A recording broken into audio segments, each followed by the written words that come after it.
سبح اسم ربك الأعلى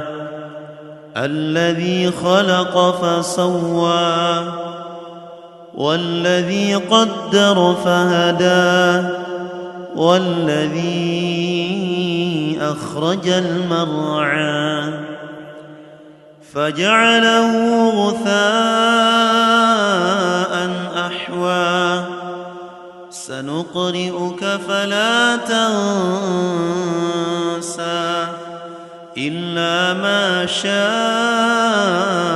الله إنه يعلم الجهر وما يخفى ونيسرك لليسرى فذكر إن نفعت الذكرى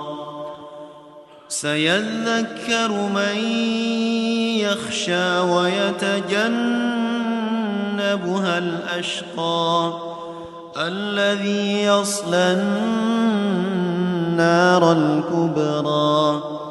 ثم لا يموت فيها ولا يحيا قد أفلح من تزكى وذكر اسم ربه فصلى بل تؤثرون الحياة الدنيا والآخرة خير وأبقى